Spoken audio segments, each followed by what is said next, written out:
আসসালামু আলাইকুম। Gravity school of সায়েন্সের ইউটিউব চ্যানেল এবং ফেসবুক পেজ হতে সবাইকে স্বাগত জানাচ্ছি আজকের এইচএসসি আইসিটি চ্যাপ্টার 3 এর ধারাবাহিক লেকচার ভিডিওতে। আজকে আমরা আলোচনা করব এনকোডার এবং ডিকোডার। এনকোডার এবং ডিকোডার এই জিনিসটা কি আসলে?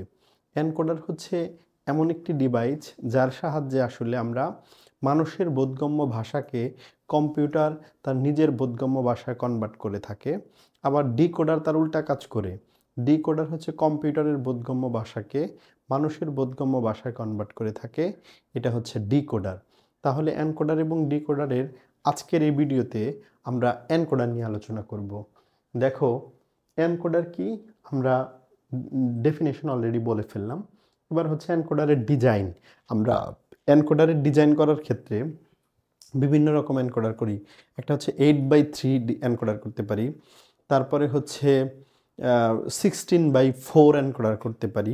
মানে বিষয়টা হচ্ছে একটা এনকোডারের মূল কথা হচ্ছে একটা এনকোডারের ইনপুট হবে 2 টু দি পাওয়ার n, আর আউটপুট হবে কি, আউটপুট হবে n। ইনপুট হবে 2 টু দি পাওয়ার n আর আউটপুট হবে কি অনলি n। এটা হচ্ছে এনকোডার। এখন দেখো একটা এনকোডারের তাহলে ইনপুট কত? ইনপুট হচ্ছে 8টা আর আউটপুট কয়টা? আউটপুট হবে 3টা। যদি আমরা ইনপুট 8টা নিই আউটপুট 3টা হবে। যদি 8 না নিয়ে আমরা যদি এখানে 16টা নিই, যেমন 16 মানে কি, যেমন এই 8 মানে কি 2 টু দি পাওয়ার n হিসেবে যদি রূপান্তর করতে চাই 8 মানে কিন্তু 2 to the power 3, 2 to the পাওয়ার 3। এই জন্য আউটপুট পাইতেছে কয়টা? 3টা। যেমন 16টা যদি নেই, 16 মানে 2 টু দি পাওয়ার 4, তার মানে আউটপুট পাবো 4টা। তাহলে ওটা হবে 16/4 এনকোডার। এরকমভাবে কিন্তু আমরা এনকোডারের ডিজাইন করে থাকি। দেখো এই এনকোডারের এই 8/3 আকারের একটা এনকোডারের মানে কি হয়, ট্রুথ টেবিলটা কি হয় সেটা আমরা দেখার চেষ্টা করি। ট্রুথ টেবিল হচ্ছে যেমন এটা যদি হয়ে থাকে তাহলে যেমন শুরুতে I0 আছে, I0-র মানটাকে আমরা কি ধরবো? I0-র যদি বাইনারিতে কনভার্ট মানে যে কোনো সংখ্যায় রূপান্তর করি তাহলে আমরা এখানে মূলত এটার এইভাবে বলা যায় যে শুরুতে I0-তে 0 দিব, এরপরে কর্ণ বরাবর সবগুলোতে আসলে 0 দিয়ে আসবো ইনপুটগুলোর ক্ষেত্রে। দেখো এরপরে 0, 1, 2 মানে সবগুলোতেই 0 আর কি 7 পর্যন্ত।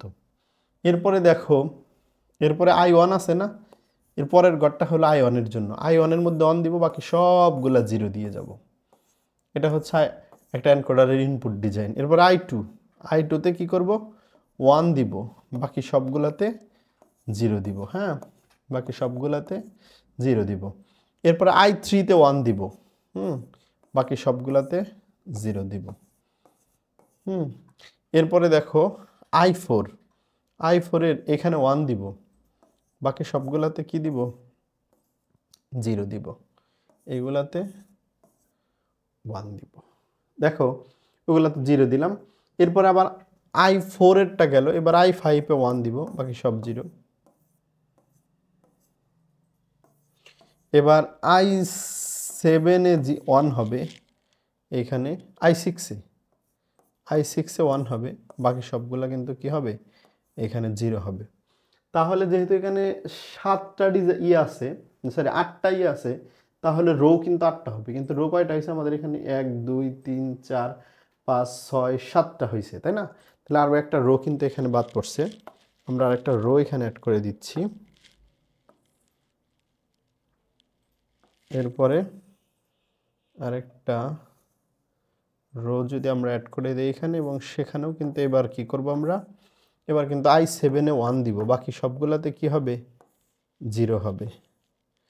বাকি সবগুলাই 0 হবে, বাকি সবগুলাই 0 হবে। এবার দেখো আউটপুটটা কিভাবে করব।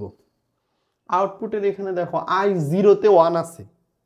এখন এই যে এখানে 0-তে যে 1 আছে, এই 0-র বাইনারি মান কি? 0ই না? অতএব এখানে সবগুলা 0 দিবা। এরপরে কোথায় 1 আছে? 1টা কোথায় আছে? 1 আমরা কই দেখতে পাচ্ছি? 1 দেখতে পাচ্ছি I1-এর মধ্যে 1 আছে, এই যে। তাহলে 1-এর বাইনারি মান কত? 1-এর বাইনারি মান 1।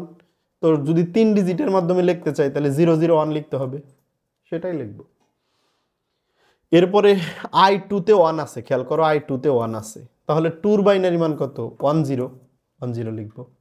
এরপরে i3 তে 1 আছে, কততে i3 তে 1 আছে, তাহলে 3 বাইনারি মান কত, 3 বাইনারি মান কিন্তু 1 অন, 3 বাইনারি মান 1 অন 0। এরপরে i4 কি আছে, i4 মানে কি, 4 মানে হচ্ছে i4 আছে হলো এখানে কি, i4 আছে 1, তাহলে 4 এর বাইনারি মান করতে হবে। তাহলে 4 এর বাইনারি মান যদি করি, দেখো 8421 এর 4 এর বাইনারি মান যদি করি, এখানে 1 এখানে 0, তার মানে এটা হবে 3 ডিজিটের মাধ্যমে যদি রূপান্তর করি, তাহলে এটা হবে 1, এটা হবে 00। এরপরে i5, এই যে i5, এই যে 1 আছে এখানে 5 এর বাইনারি মান হচ্ছে 101। এরপরে i6 হচ্ছে 110, তারপরে সবগুলাই 1 হবো। 7 আছে, 7 এর বাইনারি মান 3টা 1। আশা করি কিন্তু তোমরা বুঝতে পেরেছো। এই হচ্ছে আমাদের ইনপুট এবং আউটপুট কার জন্য, এনকোডারের জন্য। এরপরে এই এনকোডারের জন্য আমরা এখন যেটা করব সেটা হচ্ছে এইটার আমরা আউটপুটগুলার ইকুয়েশন সেট আপ করবো। ইকুয়েশন মনে করো এর ইকুয়েশন করব কিভাবে, এর ইকুয়েশনে 1 কোন কোন ভ্যালুর জন্য পাইছি আমরা, এর ইকুয়েশনে 1 পাইছি এখানে, তাহলে এই 1টা আসছে কার জন্য, i4 এর জন্য, তাহলে i4 থাকবে। এরপরে এখানে অর গেট নিতে হবে। এরপরে পাইছি আমরা 6 এর জন্য, এই যে এইখানে এইটা পাইলাম হইল i4, এরপরে এটা হচ্ছে i5 এর জন্য, i5 i6 i7, এর কিন্তু কি হয়ে গেল, এটা ইকুয়েশন হয়ে গেল। এরপরে বি এর ইকুয়েশন যদি বানাই আমরা, বিতে 1 পাইছি এই সকল জায়গায়, হ্যাঁ, তাহলে এইটা কত i2, এটা i3, এটা হচ্ছে i6, এরপরে এটা হলো i7, এই যে ইকুয়েশন হলো। এরপরে সি এর জন্য যদি ইকুয়েশন সেট আপ করি আমরা, তাহলে দেখো সি এর 1 পাওয়া গেছে কোন কোন টার্মে, এটা, তাহলে এটা কতর জন্য পাওয়া গেছে, i1 এর জন্য, তাহলে এখানে i1 আসবে। এখানে 1 পাওয়া গেছে কতর জন্য, i3 এর জন্য, তারপরে এখানে 1 পাওয়া গেছে i5 এর জন্য, তারপরে লাস্টেরটা i7 এর জন্য। এই হচ্ছে ব্যাপার। তাহলে আমরা ইকুয়েশন সেট আপ করে ফেললাম। এখন আমরা যদি এটার লজিক ডায়াগ্রাম ডিজাইন করি, তাহলে ইনপুট কয়টা, ইনপুট হয় এখানে কিন্তু অবশ্যই 7টা ইনপুট আছে, তাই না? তাহলে আমরা 7টা ইনপুট দিয়ে নেই।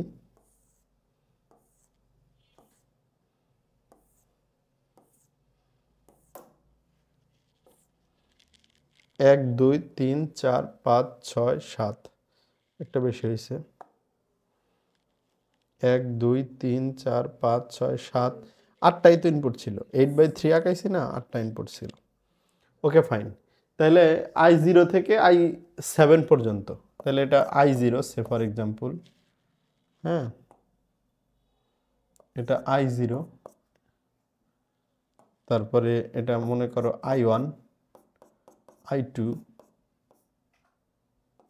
এরপরে হচ্ছে i3, i4, i5, i6, i7। দেখো প্রথমে এর যেটা দেখতে পাচ্ছ তোমরা এখানে 4, 5, 6, 7, 4 থেকে একটা যাবে ইনপুট, 4, 5, 6, 7, এবং এগুলা কি হবে, সবগুলা গুণ আছে না, যোগ আছে না, তার মানে অর গেট হবে না। তাহলে আমরা এখানে কিন্তু অর গেট দিয়ে নিব, অর গেট দিব।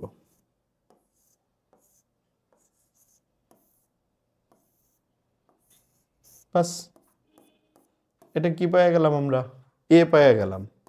এ ইজ ইকুয়াল টু কি, i4, i5, i6।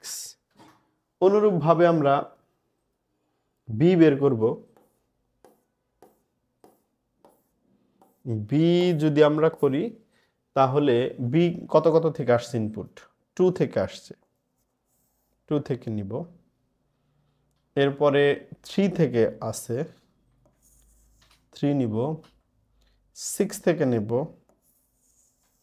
এরপরে 7 থেকে নিব।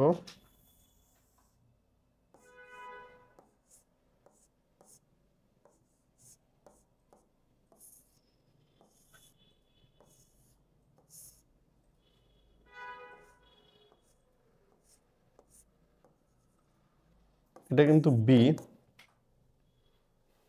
Is equal to I2 plus I3 plus I6 plus I7। হ্যাঁ, এরপরে সি যেটা, এরপর সি যেটা সেটা কিন্তু কত কত আসছে সিতে? সিতে আসছে 1 2 1 3 5 6। 1 থেকে একটা ইনপুট যাবে, 1 3 থেকে 1 3, তারপরে হলো 5 6। Where 5? This is 5 and this is I 1 3 5 7 and last এটা 7 থেকে আসবে। এগুলো অবশ্যই আমরা অর গেটের মধ্য দিয়ে দিব, ফলে কিন্তু এখানে আমরা সি পেয়ে যাব 1 3 1 3 5 7। এই হচ্ছে এনকোডারের লজিক ডায়াগ্রাম। তাহলে আমরা শুরুতে এখানে লজিক ডায়াগ্রাম, শেষে একেবারে লজিক ডায়াগ্রাম ডিজাইন করে দেখালাম। তার আগে ট্রুথ টেবিল